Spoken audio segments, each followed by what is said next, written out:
छत्तीसगढ़ के मनेंद्रगढ़ से एक दिलचस्प और विचलित कर देने वाला मामला सामने आया है।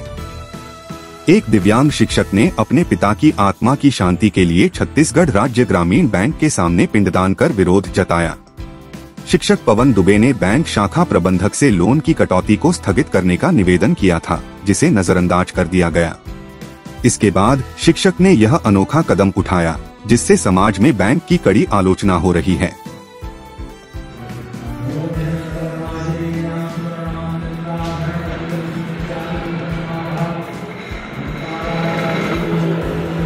सर, आप बैंक के सामने पिंडदान करते नजर आए, मुंडन भी कराया, क्या मामला था बताएं। मैं आपको बताना चाहूँगा कि 24 सितंबर 2010 को मेरे श्रद्धेय पिताजी का देवलोक गमन हो गया था।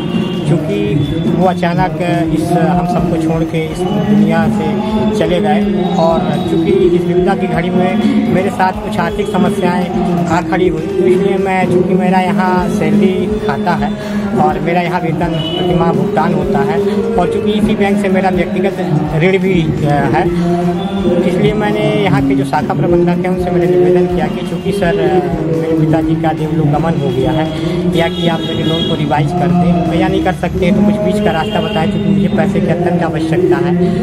तो बीच के रास्ते में मैंने ये भी उनको बताया कि चूँकि आप मुझे जो मेरी प्रतिमाह EMI कटती है आप उसको इस महीने स्थगित कर दें, ताकि मैं अपने जो पारिवारिक और जो जिम्मेदारियाँ हैं उसका निर्वहन कर सकूँ। परंतु उन्होंने मेरी दिए गए आवेदन को भी दरकिनार करके मेरी किसी अनुनय विनय को नहीं माना। इससे कहीं ना कहीं मुझे बहुत तकलीफ हुआ, क्योंकि बैंक जो होता है वो ग्राहकों की सेवा के लिए होता है, ना कि वो एक सूदखोरी का अड्डा होता है। क्योंकि अगर आप कहीं भी अगर किसी भी मानवीय जीवन में अगर आप किसी अन्य व्यक्ति से पैसा लेते हैं तो वो किसी के दुख की घड़ी में भी वो इतना मतलब यानी क्रूर व्यवहार नहीं करता जितना क्रूर व्यवहार इनके द्वारा किया गया।